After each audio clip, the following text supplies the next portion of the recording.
Black Coffee.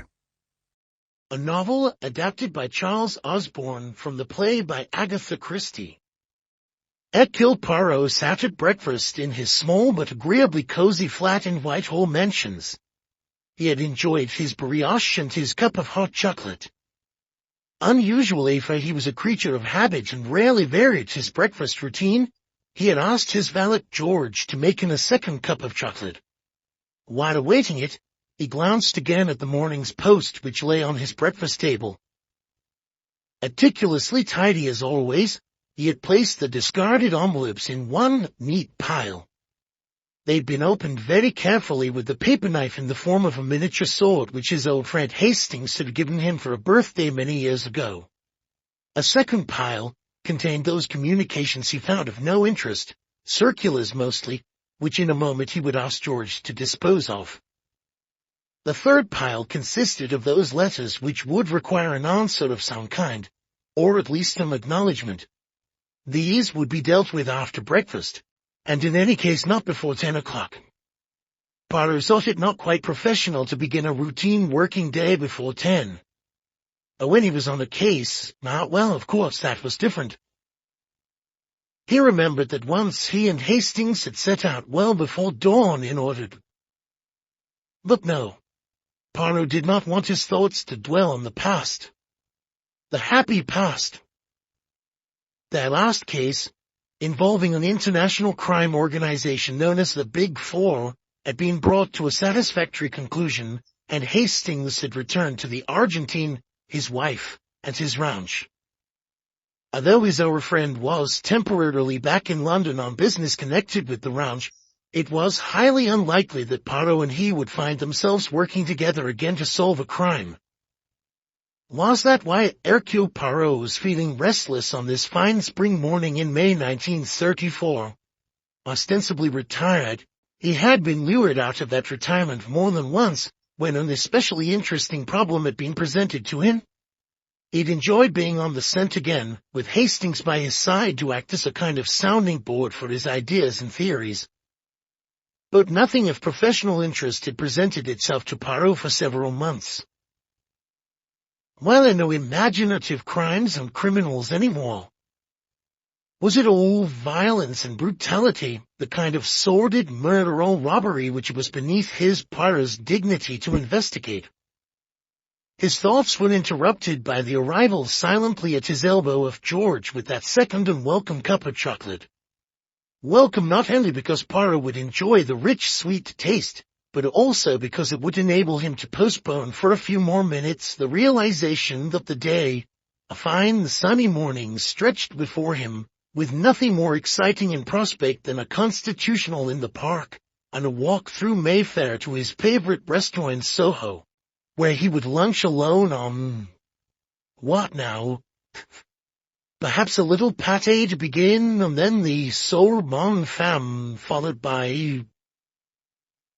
He became aware that George, having placed the chocolate on the table, was addressing him.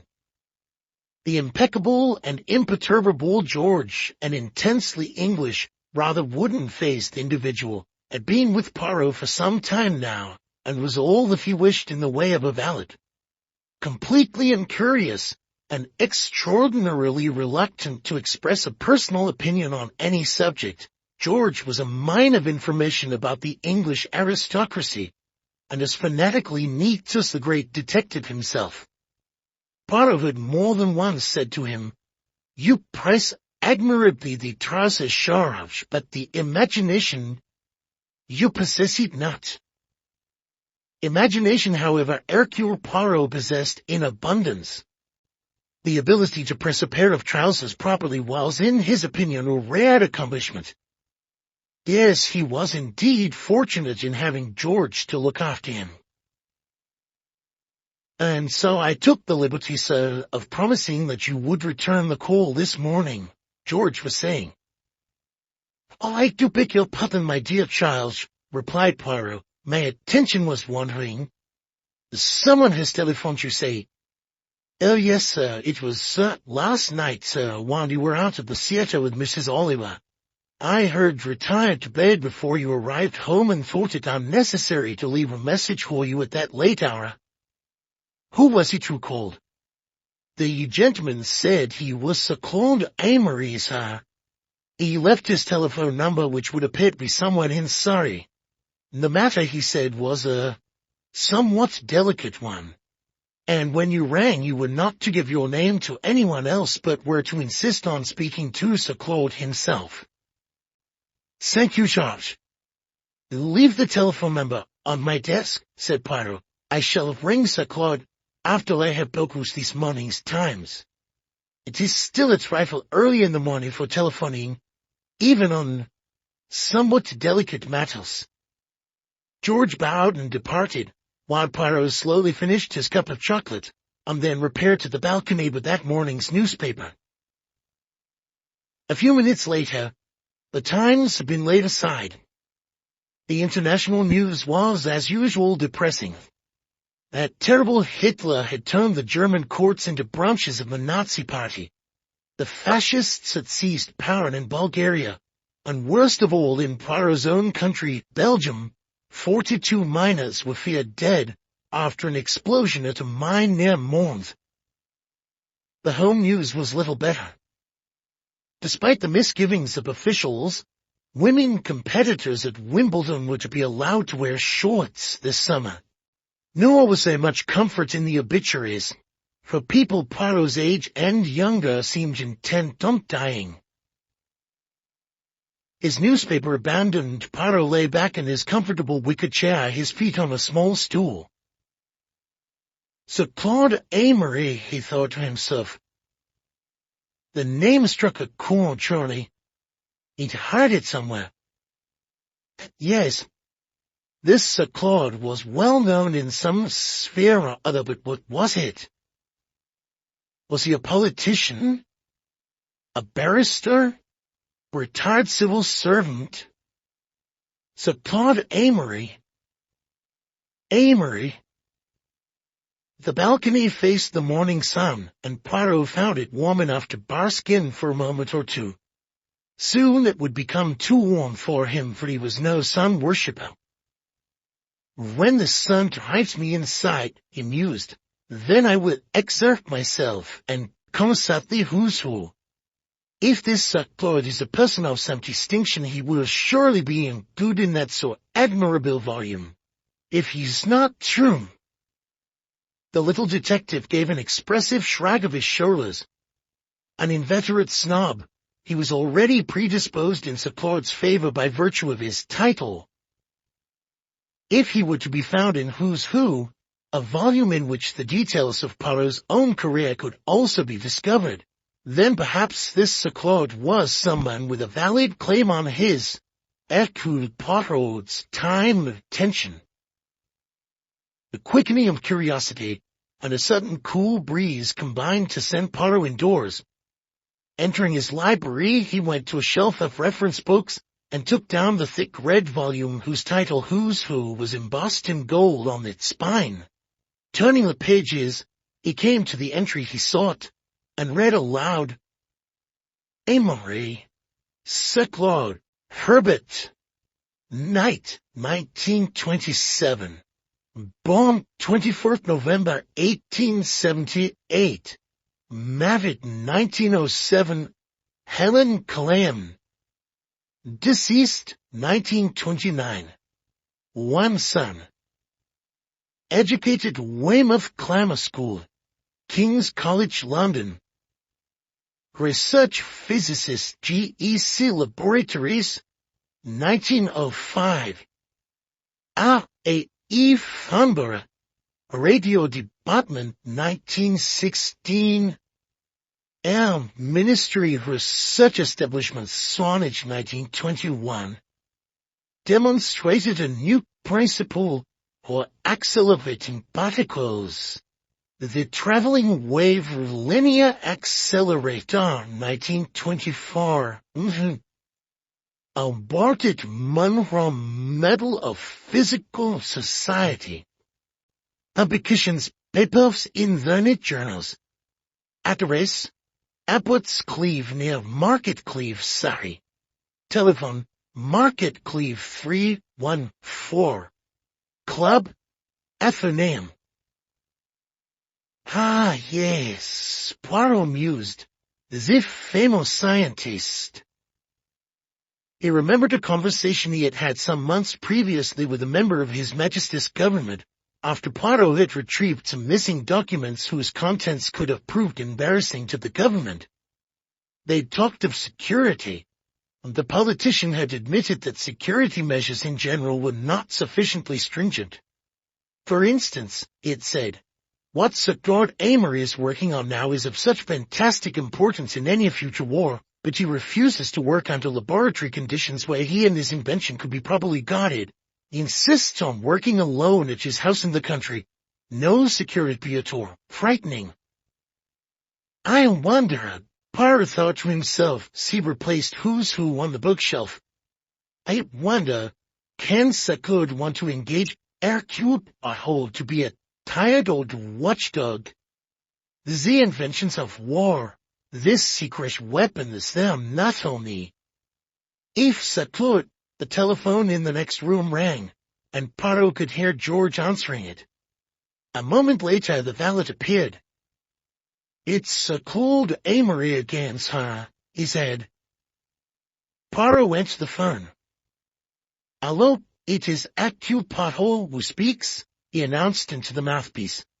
Poirot, we've not met, though we have acquaintances in common. My name is Amory, Claud Amory. I have heard of you, of course, Sir Claude, Poirot responded. Hercule Poirot, I've got a devilishly tricky problem on my hands. Or rather, I might have. I can't be certain. I've been working on a formula to bombard the atom. Now, I won't go into details, but the Ministry of Defense regards it as of the utmost importance.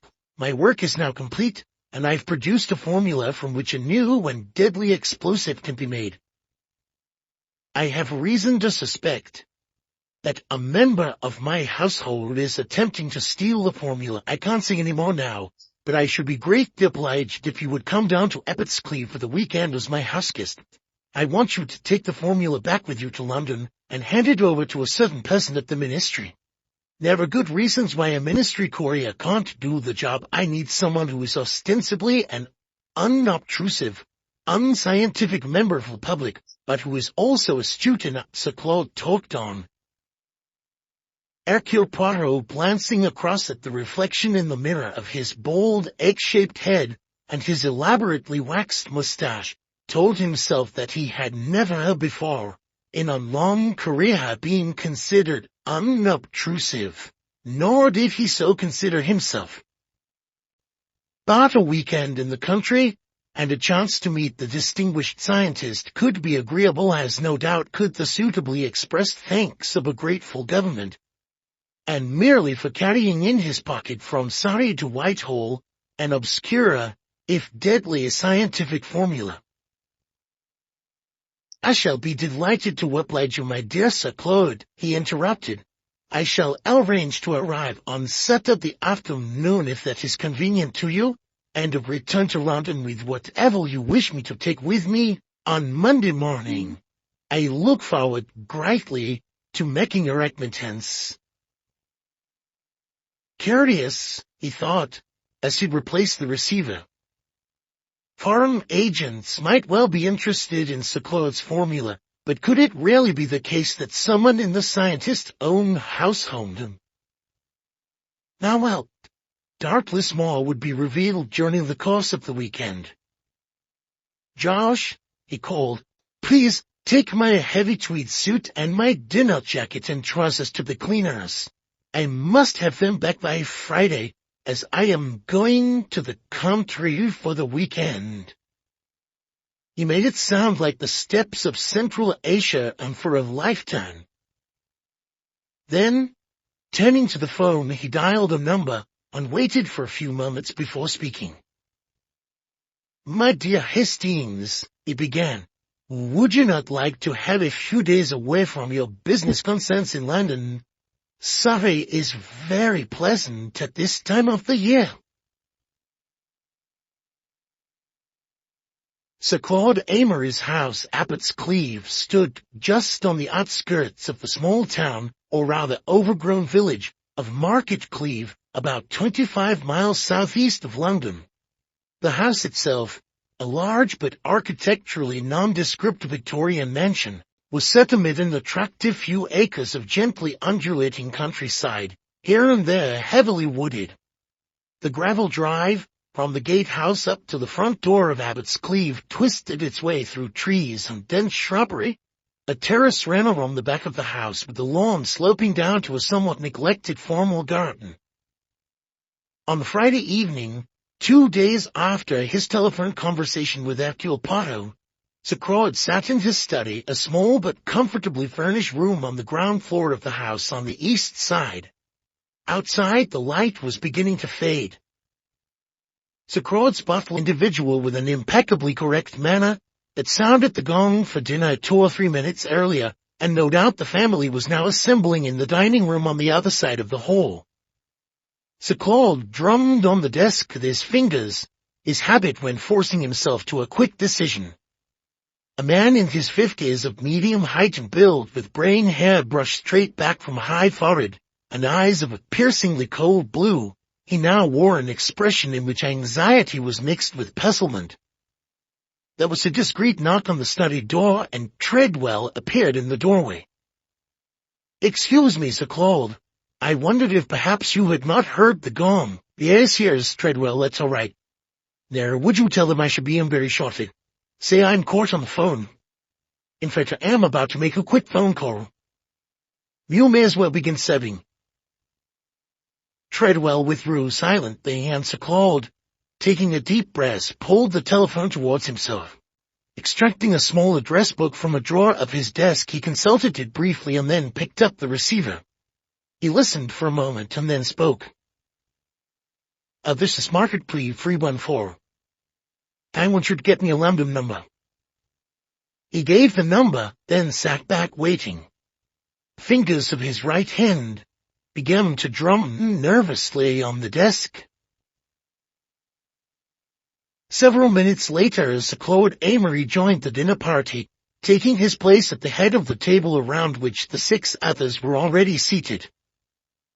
On Sir Claud's right sat his niece, Barbara Amory, with Richard, her cousin and the only son of Sir Claud, next to her.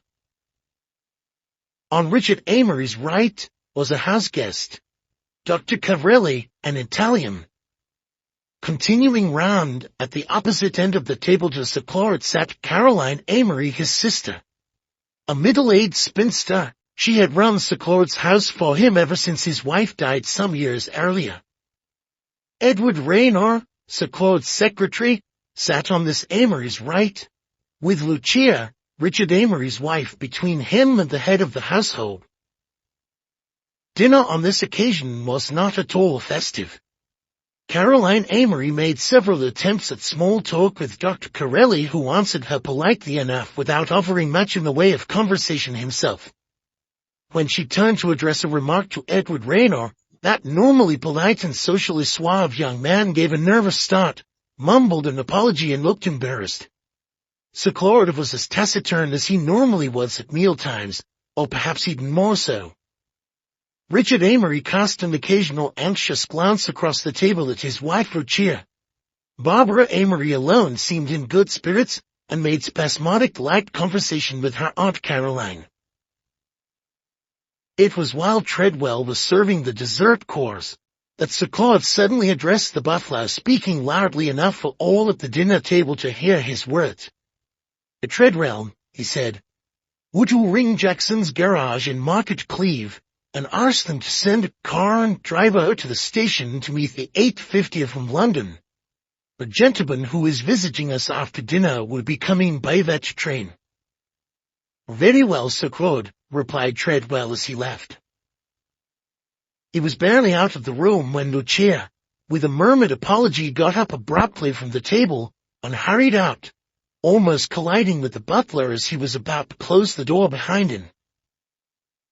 Crossing the hall, she hurried along the corridor and proceeded to the large room at the back of the house. The library, as it was generally called, served normally as a drawing room as well. It was a comfortable room rather than an elegant one. French windows opened from it onto the terrace, and another door led to Sir Claud's study. On the mantelpiece above a large open fireplace stood an old-fashioned clock and some ornaments, as well as a vase of spills for use in lighting the fire. The library furniture consisted of a tall bookcase with a tin box on the top of it, a desk with a telephone on it, a stool, a small table with a gramophone and records, a settee, a coffee table, an occasional table with bookends and books on it, 2 upright chairs, an armchair, and another table on which stood a plant in a brass pot. The furniture in general was old-fashioned, but not sufficiently old or distinguished to be admired as antique. Lucia, a beautiful young woman of 25, had luxuriant dark hair which flowed to her shoulders, and brown eyes which could flash excitingly, but were now smoldering with a suppressed emotion not easy to define. She hesitated in the middle of the room, then crossed to the French windows, and parting the curtains slightly looked out at the night. Uttering a barely audible sigh, she pressed her brow to the cool glass of the window, and stood lost in thought. Miss Amory's voice could be heard outside in the hall calling, "Lucia, Lucia, where are you?" A moment later, Miss Amory, a somewhat fussy elderly lady a few years older than her brother, entered the room. Going across to Lucia, she took the younger woman by the arm and propelled her towards the settee. "There, my dear, you sit down here," she said, pointing to a corner of the settee. "You will be all right in a minute or two." As she sat, Lucia gave a wan smile of gratitude to Caroline Amory. "Yes, of course," she agreed. "It's passing already, in fact." Though she spoke English impeccably, perhaps too impeccably, an occasional inflection betrayed that English was not her native tongue. "I just came over all faint, that's all," she continued. "How ridiculous of me. I've never done such a thing before. I can't imagine how it should have happened. Please go back, Aunt Caroline. I shall be quite all right here." She took a handkerchief from her handbag as Caroline Amory looked on solicitously. Dabbing at her eyes with it, she then returned the handkerchief to her bag and smiled again. "I shall be quite all right," she repeated. "Really I shall." Miss Amory looked unconvinced. "You've really not looked well, dear, all the evening, you know," she remarked, anxiously studying Lucia. "Haven't I?" "No, indeed," replied Miss Amory. She sat on the settee close to Lucia.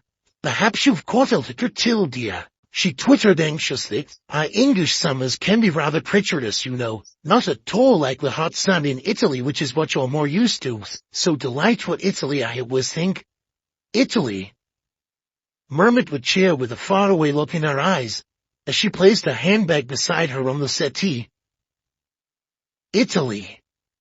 I know, my child. You must miss your own country badly. It must seem such a dreadful contrast. I mean, the weather for one thing, and the different customs, and we must seem such a cold lot. Now, Italians, no, never.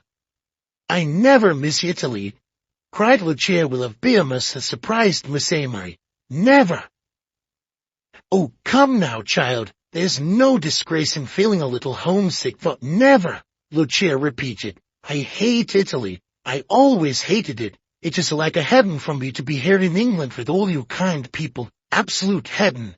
"Oh, it's really very sweet of you to say that, my dear," said Caroline Amory, "though I'm sure you're only being polite. It's true we've all tried to make you feel happy and at home here, but it would be only natural for you to yearn for Italy sometimes, and then not having any mother—" "Oh, please, please," Lucia interrupted her, "do not speak of my mother." "No, of course not, dear, if you'd rather I didn't. I didn't mean to upset you. Oh, shall I get you some smelling salts? I got some in my room." "No, thank you," Lucia replied. "Really, I'm perfectly all right now." "It's no trouble at all, you know," Caroline Amory persisted.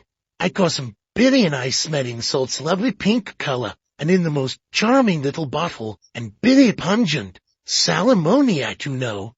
Oh, or is it spirits of salts? I can never remember. But anyway, it's not the one you cleaned the bath with. Lucia smiled gently but made no reply. Miss Amory had risen and apparently could not decide whether to go in search of smelling salts or not. She moved indecisively to the back of the settee and rearranged the cushions. Yes, I think it must be a sudden chill, she continued. You were looking the absolute picture of health this morning. And perhaps it was the excitement of seeing this Italian friend of yours, Dr. Corelli. He turned up so suddenly and unexpectedly, didn't he? Must have given you quite shock. Lucia's husband Richard had entered the library while Caroline Amory was speaking. Evidently Miss Amory did not notice him, though she could not understand why her words appeared to have upset Lucia, who leaned back, closed her eyes, and shivered. "Oh, my dear, what is it?" asked Miss Amory. "Are you coming over faint again?" Richard Amory closed the door and approached the two women. A conventionally handsome young Englishman of about 30, with sandy hair, he was of medium height, with a somewhat thick-set, muscular figure. "Do go and finish your dinner, Aunt Caroline," he said to Miss Amory. "Lucia will be all right with me. I look after her." Miss Amory still appeared irresolute. "Oh, it's you, Richard. Well, perhaps I'd better go back," she said, taking a reluctant step or two in the direction of the door leading to the hall. "I know how your father does hate a disturbance of any kind, and particularly with a guest here. It's not as though it was someone who was a close friend of the family." She turned back to Lucia. "I was just saying, dear, wasn't I? What a very strange thing it was that Dr. Corelli should turn up in the way he did, with no idea that you were living in this part of the world. You simply ran into him in the village and invited him here. Must have been a great surprise for you, my dear, mustn't it?" "It was," replied Lucia.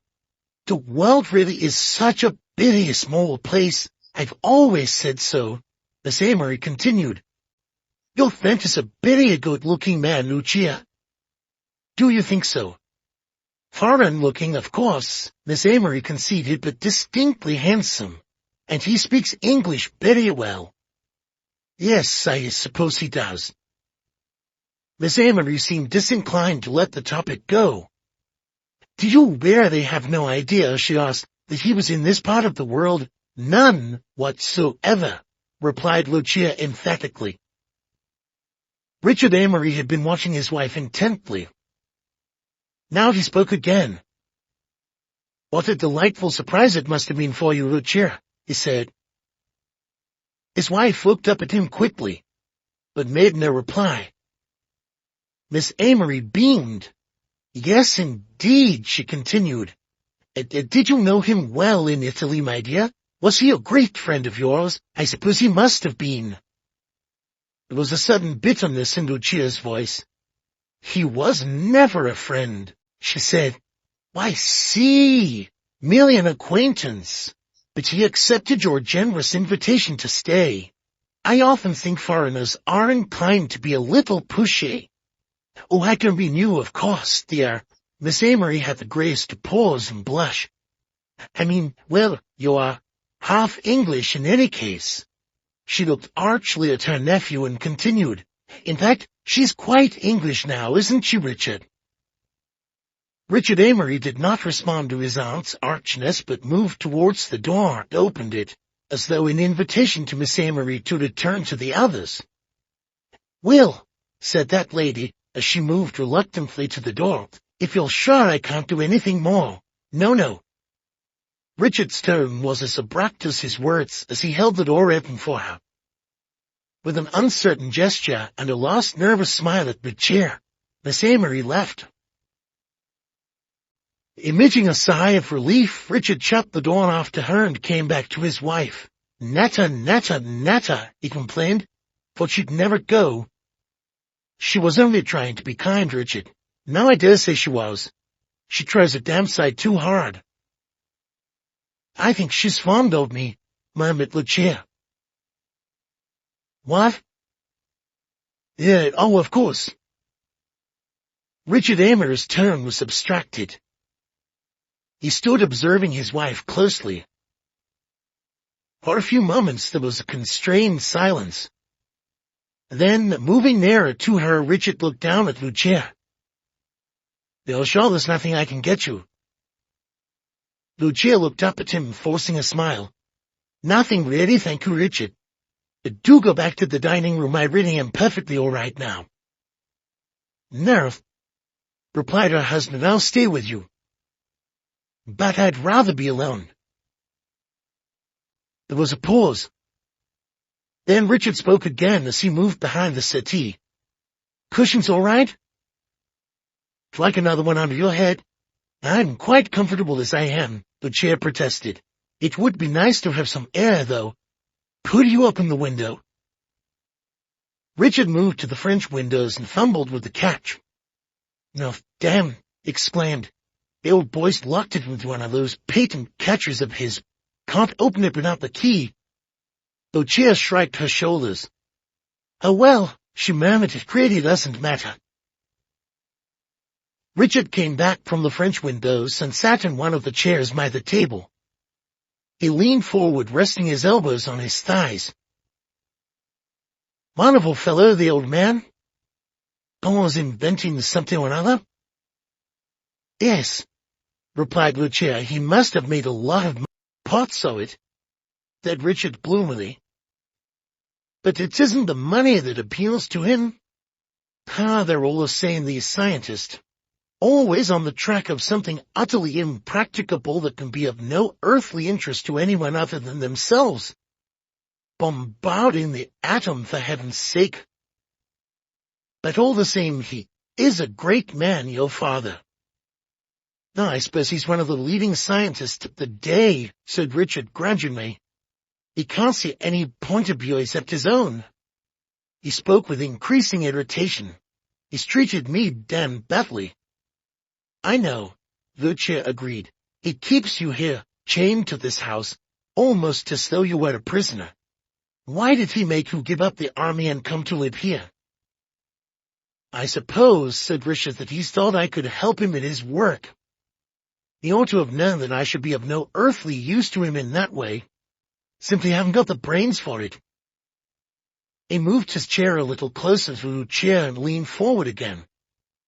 "My God, Lucia, it makes me feel pretty desperate sometimes.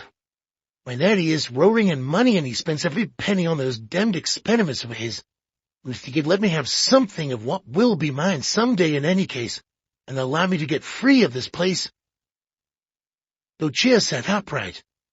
"Money!" she exclaimed bitterly. "Everything comes round to that.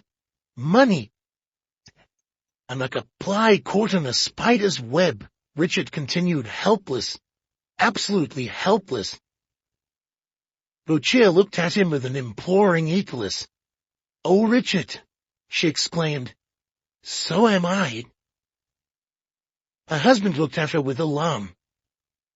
He was about to speak when Lucia continued, "So am I, helpless, and I want to get out." She rose suddenly and moved towards him, speaking excitedly. "Richard, for God's sake, before it's too late, take me away." "Away?" Richard's voice was empty and despairing. "Away where?" "Anywhere," replied Lucia with growing excitement. "Anywhere in the world, but away from this house. That's the important thing, away from this house. I am afraid, Richard, I tell you I am afraid. There are shadows." She looked over her shoulder as though she could see them. "Shadows everywhere." Richard remained seated. "How can we go away without money?" he asked. He looked up at Lucia and continued bitterly. "A man's not much good to a woman without money, is he, Lucia? Is he?" She backed away from him. "Why do you say that?" she asked. "What do you mean?" Richard continued to look at her in silence, his face tense yet curiously expressionless. "What's the matter with you tonight, Richard?" Lucia asked him. "You're different somehow." Richard rose from his chair. "Am I?" "Yes." "What is it?" "Well, Richard began and then stopped. "Oh, nothing, it's nothing." He started to turn away from her, but Lucia pulled him back and placed her hands on his shoulders. "Richard, my dear," she began. He took her hands from his shoulders. "Richard," she said again. Putting his hands behind his back, Richard looked down at her. "Do you think I am a complete fool?" he asked. "Do you think I didn't see this old friend of yours slip a note into your hand tonight? To heal me you thought that—" He interrupted her fiercely. "Why did you come out from dinner? You unfading fate? That was all a pretense. You wanted to be alone to read your precious note. You couldn't wait. We're nearly mad with impatience because you wouldn't get rid of us. First Aunt Caroline, then me." His eyes were cold with hurt and anger as he looked at her. "Richard," said Lucia, "you're mad. Oh, it's absurd. You can't think I care for Corelli, can you? Can you really? Oh, my dear Richard, my dear, it's you. It's nobody but you. You must know that." Richard kept his eyes fixed on her. "What's in that note?" he asked quietly. "Nothing. Nothing at all." "Then show it to me." I can't," said Lucia. "I've destroyed it." A frigid smile appeared and disappeared on Richard's face. "No, you haven't," she said. "Show it to me." Lucia was silent for a moment. She looked at him imploringly, then, "Richard," she asked, "can't you trust me? I could take it from you by force." He muttered through pinched teeth as he advanced a step towards her. "Have a mind." Lucia backed away with a faint cry, her eyes still on Richard's face as though willing him to believe her. Suddenly he turned away. "No," he said as though to himself. "I suppose there are some things one can't do." Turned back to face his wife. "And by God, I'd have it out with Corelli." Lucia caught his arm with a cry of alarm. "No, Richard, you mustn't, you mustn't. Don't do that, I beg you, don't do that." "You're afraid for your love-out, are you?" sneered Richard. "He's not my love-out," Lucia retorted fiercely. Richard took her by the shoulders. "Perhaps he isn't. Yet," he said. "Perhaps he—" Hearing voices outside in the hall, he stopped speaking. Making an effort to control himself, he moved to the fireplace, took out a cigarette case and lighted her, and lit a cigarette. As the door from the hall opened and the voices grew louder, Lucia moved to the chair Richard had recently vacated and sat. Her face was white, her hands clasped together in tension. Miss Amory entered, accompanied by her niece Barbara, an extremely modern young woman of 21. Swinging her handbag, Barbara crossed the room towards her. "Hello, Lucia. You all right now?" she asked. Lucia forced a smile as Barbara Amory approached her. "Yes, thank you, darling," she replied. "I'm perfectly all right, really." Barbara looked down at her cousin's beautiful black-haired wife. "Not both any glad tidings to Richard, have you?" she asked. "Is that what it's all about?" "Glad tidings? What glad tidings? I don't know what you mean," protested Lucia. Barbara clasped her arms together and made a rocking motion as though cradling a baby. Lucia's reaction to this pantomime was a sad smile and a shake of the head. Miss Amory, however, collapsed in horror onto a chair. "Bear it, Barbara," she admonished. "Well," said Barbara, "accidents will happen, you know." Her aunt shook her head vigorously. "I cannot think what young girls are coming to nowadays," she announced to no one in particular. "In my young days, we did not speak flippantly of motherhood, and I would never have allowed—" She broke off at the sound of the door opening, and looked around in time to see Richard leave the room. "There, you've embarrassed Richard," she continued, addressing Barbara, "and I can't say I'm at all surprised." "Well, Aunt Caroline," Barbara replied, "you're a Victorian, you know, born when the old Queen still had a good 20 years of life ahead of her. You're thoroughly representative of your generation, and I dare say I am of mine. Now I'm in no doubt as to which I prefer, her aunt began, only to be interrupted by Barbara, who chuckled and said, I think the Victorians were too marvellous. Patsy telling children that babies were found under gooseberry bushes had to get sweet. She fumbled in her handbag, found a cigarette and a lighter and lit the cigarette. She was about to begin speaking again when Miss Amory silenced her with a gesture. Oh, do stop being silly, Barbara. I'm very worried about this poor child here, and I wish you wouldn't make fun of me. Lucia suddenly broke down and began to weep. Trying to wipe the tears from her eyes, she said between sobs, You are all so good to me. No one was ever kind to me until I came here, until I married Richard. It's been wonderful to be here with you. I can't help it, There, murmured Miss Amory, rising and going to Lucia. She patted her on the shoulder. There, my dear. I know what you mean, living abroad all your life most unsuitable for a young girl. Not a proper kind of upbringing at all, and of course the Continentals have some very peculiar ideas about education. There. Lucia stood up and looked to Martha uncertainly. She allowed Miss Amory to lead her to the settee and sat at one end while Miss Amory patted cushions around her and then sat next to her. Of course you're upset, my dear, but you must try to forget about Italy.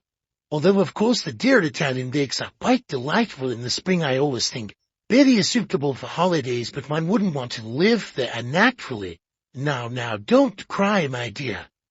I think she needs a good stiff drink, suggested Barbara, sitting on the coffee table and peering critically but not unsympathetically into Lucia's face.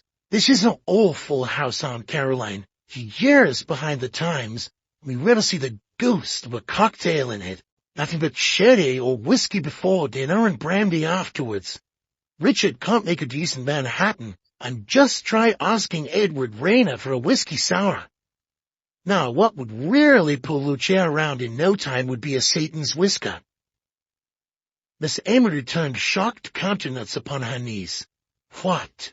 She inquired in horrified tones. Might a Satan's whisker be? Oh, it's quite simple to make, if you have the ingredients, replied Barbara. It's made of equal parts of brandy and creme de menthe, but you mustn't forget a shake of red pepper. That's most important. It's absolute is super, and guaranteed to put some pep into you. Barbara, you know I disapprove of these alcoholic stimulants, Miss Amory exclaimed with a shudder. My dear father always said, I don't know what he said, replied Barbara, but absolutely everyone in the family knows that dear old great-uncle Algernon had the reputation of being a three-bottle man. At first, Miss Amory looked as if she might explode, but then the slight twitch of a smile appeared on her lips, and all she said was, Gentlemen are different. Barbara was having none of this. They're not in the least different, she said, or at any rate I can't imagine why they should be allowed to be different. They simply got away with it in those days. She produced from her handbag a small mirror, a powder puff, and lipstick. Well, how do we look? She asked herself. Oh my God! And she began vigorously to apply lipstick. Really, Barbara, said her aunt, I do wish you wouldn't put quite so much of that red stuff on your lips. It's such a pretty bright color. I hope so, replied Barbara, still completing her makeup. After all, it cost 7 and 6pence. 7 shillings and 6pence. What a disgraceful waste of money just for kiss-proof, Aunt Caroline. I beg your pardon? The lipstick, it's called kiss-proof. Her aunt sniffed disapprovingly. I know, of course, she said, that one's lips are inclined to chap if one has been out in a high wind, and that a little grease is advisable. The Milanolin, for instance, I always use. Barbara interrupted her. My dear Aunt Caroline, take it from me, a girl simply can't have too much lipstick on. After all, she never knows how much of it she's going to lose in the taxi coming home. As she spoke, she replaced the mirror, powder puff, and lipstick in her handbag. Miss Amory looked puzzled. "What do you mean, in the taxi coming home?" she asked. "I don't understand." Barbara rose and, moving behind the settee, leaned over to Lucia. "Never mind, Lucia understands, don't you, my love?" she asked, giving Lucia's chin a little tickle. Lucia Amory looked around blankly. "I'm so sorry," she said to Barbara. "I haven't been listening. What did you say?" Focusing her attention on Lucia again, Caroline Amory returned to the subject of that young lady's health. "You've no idea," she said. "I really am worried about you." She looked from Lucia to Barbara. "She ought to have something, Barbara. What have we got now? Sal volatile, of course, that would be the very thing. Unfortunately, that careless Ellen broke my bottle this morning when she was dusting in my room." Pursing her lips, Barbara considered for a moment. "I know," she exclaimed. "The hospital stalls." "Hospital stalls? What do you mean? What hospital stalls?" Miss Amory asked. Barbara came and sat in a chair close to her aunt. "You'll remember," she reminded her, "all of Edna's things." Miss Amory's face brightened. "Ah, yes, of course." Turning to Lucia, she said, "I wish you had met Edna, my elder niece, Barbara's sister. She went to India with her husband, who it must have been about 3 months before you came here with Richard. Such a capable girl Edna was." "Most capable," Barbara confirmed. "She's just had twins. As there are no gooseberry bushes in India, I think she must have found them under a double mango tree." Miss Amory allowed herself a smile. "Now hush, Barbara," she said. Then turning back to Lucia, she continued, "Yeah, as I was saying, dear, Edna trained as a dispenser during the war. She worked at the hospital here. We turned the town hall into a hospital, you know, during the war. And then, for some years after the war, until she was married, Edna continued to work in the dispensary at the county hospital. She was very knowledgeable about drugs and pills and that sort of thing. I dare say she still is. That knowledge must be invaluable to her in India. But what was I saying? Oh, yes, when she left. Now, what did we do with all those bottles of hers?" "I remember perfectly well," said Barbara. "A lot of old things in the box. They were supposed to be sorted out and sent to hospitals, but everyone forgot. Or at least no one did anything about it. They were put away in the attic, and they only came to light again when Edna was packing to go to India. They're not there." She gestured towards the bookcase. "And they still haven't been looked through and sorted out." She rose, and taking her chair across to the bookcase, stood on it, and reaching up, lifted the black tin box down from the top. Ignoring Lucia's murmured, "No, please don't bother, darling, I really don't need anything," Barbara carried the box over to the table and put it down. "Well," she said, "at least we might as well have a look at the things now that I got them down." She opened the box. "Oh dear, it's a motley collection," she said, taking out various bottles as she spoke. "Iodine, Friar's balsam, something called Tinct Cart Co. Castor oil," she grimaced. "Ah, now we're coming to the hot stuff," she exclaimed. She took out of the box some small brown tubes.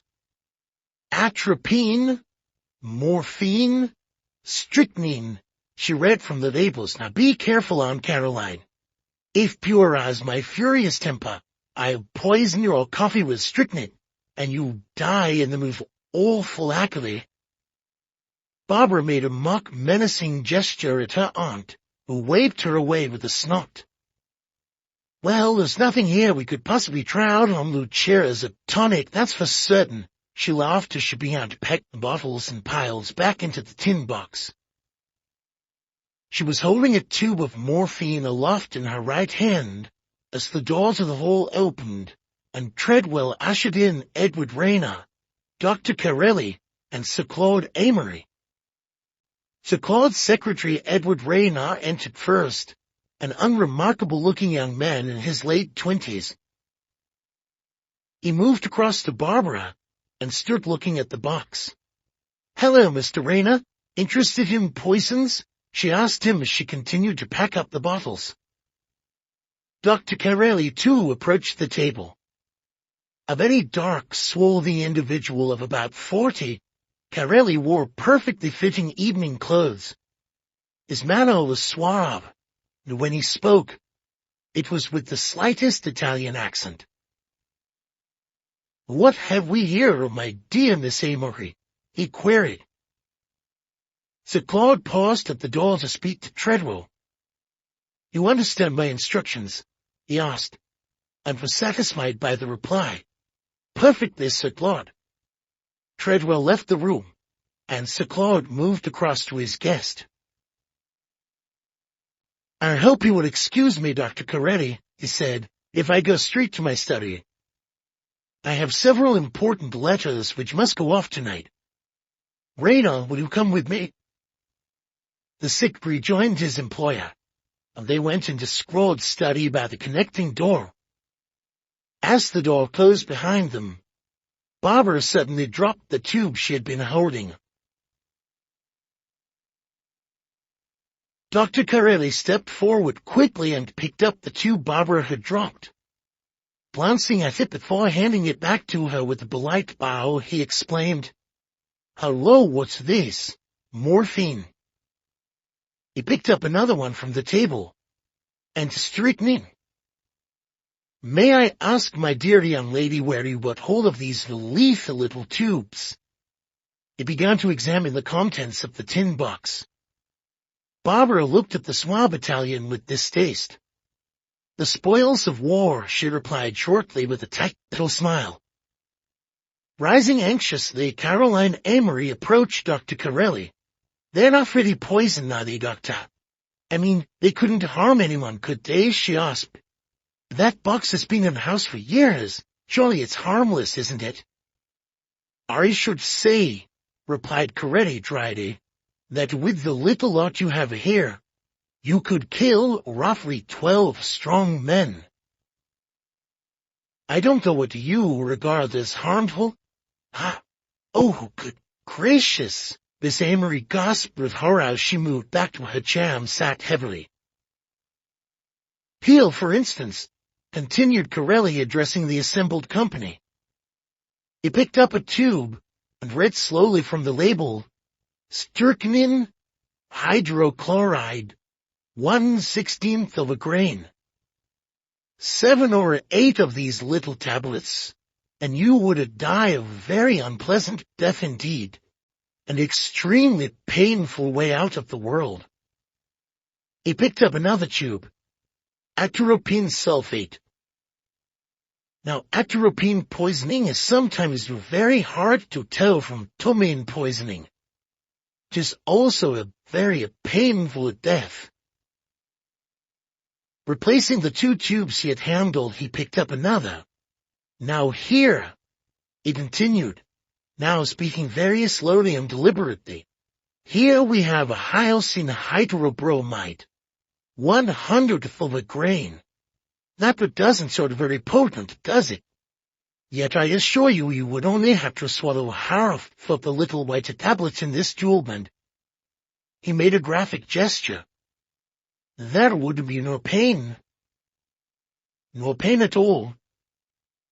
Just a swift and completely dreamless sleep. But a sleep from which there would be no awakening." He moved toward the chair and held out the tube to her as though inviting her to examine it. There was a smile on his face, but not in his eyes. Lucia stared at the tube as though she were fascinated by it. Stretching out her hand, she spoke in a voice that sounded almost as though it were hypnotized. "A swift and completely dreamless sleep," she murmured, reaching for the tube.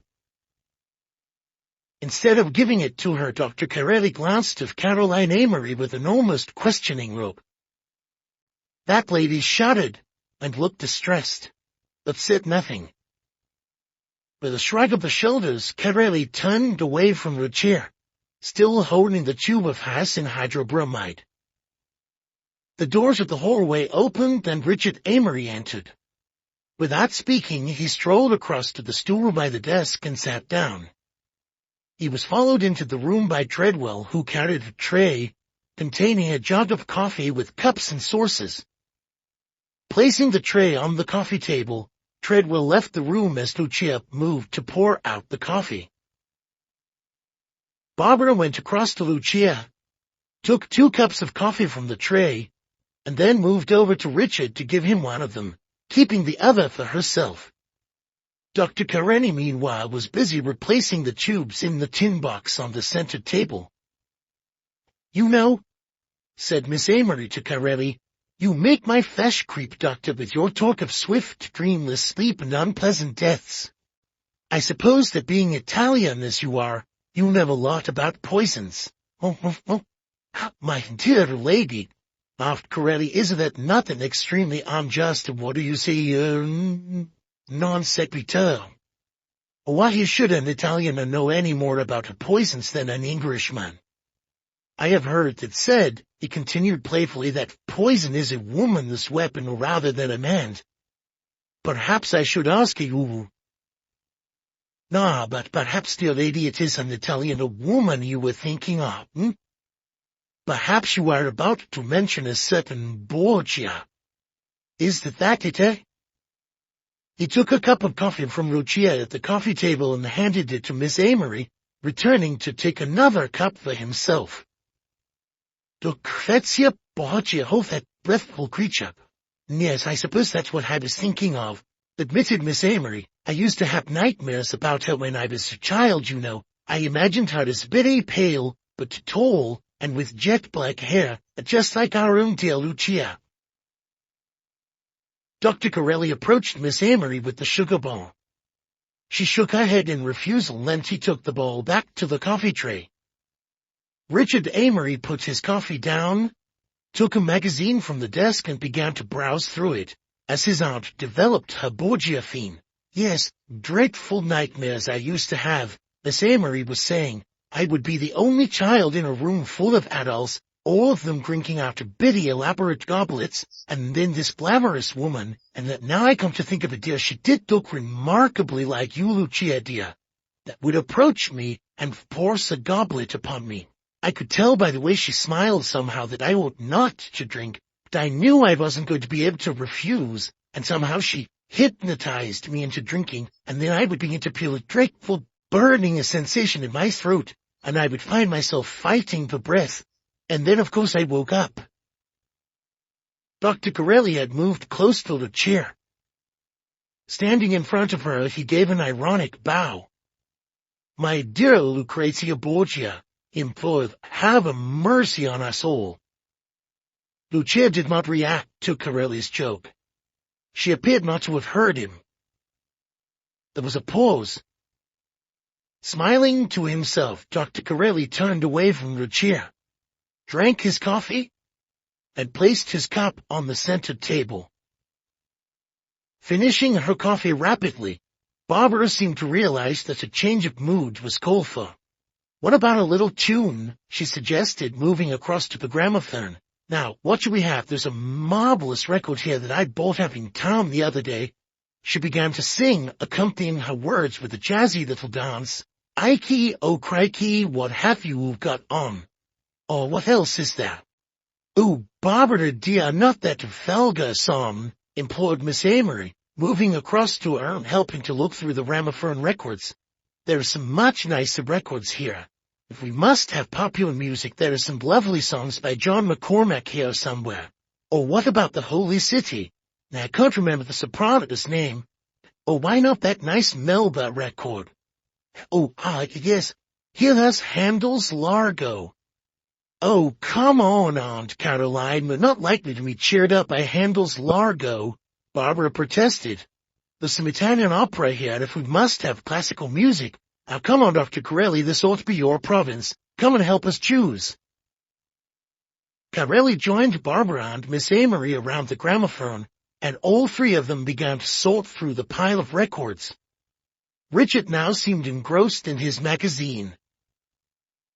Lucia rose, moved slowly and apparently aimlessly across to the center table, and glanced at the tin box. Then, taking care to establish that the others were not observing her, she took a tube from the box and read the label, Hyoscine hydrobromide. Opening the tube, Lucia poured nearly all of the tablets into the palm of her hand. As she did so, the door to Sir Claud's study opened, and Sir Claud's secretary Edward Rayner appeared in the doorway. Unknown to Lucia, Rayner watched her as she put the tube back into the tin box before moving over to the coffee table. At that moment, Sir Claud's voice was heard to call from the study. His words were indistinct, but Rayner, turning to answer him, said, Yes, of course, Sir Claud. I'll bring you your coffee now." The secretary was about to enter the library when Sir Claud's voice arrested him. "And what about their letter to Marshall's?" "It went off by the afternoon post, Sir Claud," replied the secretary. "But Rena, I told, oh, come back, your man," Sir Claud boomed from his study. "I'm sorry, sir," Rena was heard to say as he retreated from the doorway to rejoin Sir Claud Amory in his study. Lucia, who had turned to watch the secretary at the sound of his voice, seemed not to realize that he had been observing her movements. Turning, so that her back was to Richard, she dropped the tablet she had been holding into one of the coffee cups on the coffee table and moved to the front of the settee.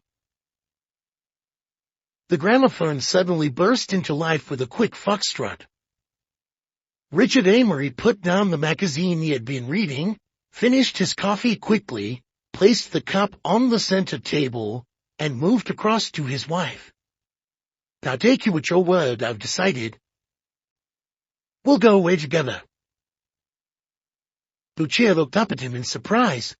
"Richard," she said faintly, "do you really mean it? We can get away from here." "But I thought you said, what about... where will the money come from?" "There are always ways of acquiring money," said Richard grimly. There was alarm in Lucia's voice as she asked, "What do you mean?" "I mean," said her husband, "that when a man cares about a woman as much as I care about you, he'll do anything." "Anything?" "It does not flatter me to hear you say that," Lucia responded. "It only tells me that you still do not trust me, that you think you must buy my love with—" She broke off and looked around as the door to the study opened and Edward Rayner returned. Rayner walked over to the coffee table and picked up a cup of coffee, as Lucia changed her position on the settee, moving down to one end of it. Richard had wandered moodily across to the fireplace and was staring into the unlit fire. Barbara, beginning a tentative foxtrot alone, looked at her cousin Richard as though considering whether to invite him to dance, but apparently put off by his stony countenance, she turned to Rayner. "Care to dance, Mr. Rayner?" she asked. "I'd love to, Miss Amory," the secretary replied. "Just a moment, while I take Sir Claud his coffee." Lucia suddenly rose from the settee. "Mr. Rayner," she said hurriedly, "that isn't Sir Claud's coffee. You've taken the wrong cup." "Have I?" said Rayner. "I'm so sorry." Lucia picked up another cup from the coffee table and held it out to Rayner. They exchanged cups. "That," said Lucia as she handed her cup to Rayner, "is Sir Claud's coffee." She smiled enigmatically to herself, placed the cup Rayner had given her on the coffee table. Turning his back to Lucia, the secretary took some tablets from his pocket and dropped them into the cup he was holding. As he was walking with it towards the study door, Barbara intercepted him. "Do come and dance with me, Mr. Rayner," she pleaded with one of her most engaging smiles. I'd forced Dr. Coretti to accept that I intended simply dying to dance with Lucia. As Raynor hovered indecisively, Richard Amory approached. May as well give in to her, Raynor, he advised. Everyone does eventually. Here, give the coffee to me. I'll take it to my father. Reluctantly, Raynor allowed the coffee cup to be taken from him. Turning away, Richard paused momentarily, and then went through into Sir Claud's study. Barbara and Edward Raynor, having first turned over the gramophone record on the machine, were now slowly waltzing in each other's arms. Corelli watched them for a moment or two with an indulgent smile before approaching Lucia, who, wearing a look of utter dejection, was still seated on the settee. Corelli addressed her. It was most kind of Miss Amory to allow me to join you for the weekend, he said. Lucia looked up at him. For a few seconds she did not speak, but then said finally, She is the kindest of people. And this is such a charming a house, continued Corelli, moving behind the settee. You must show me over it sometime. I am extremely interested in the domestic architecture of this period. While he was speaking, Richard Amory had returned from the study. Ignoring his wife and Corelli, he went across to the box of drugs on the center table and began to tidy its contents. Miss Amory can tell you much more about this house than I can, Lucia told Dr. Corelli. I know very little of these things. Looking around first to confirm that Richard Amory was busying himself with the drugs, that Edward Raynor and Barbara Amory was still waltzing at the far end of the room, and that Caroline Amory appeared to be dozing, Corelli moved to the front of the settee and sat next to Lucia. In low, urgent tones he muttered,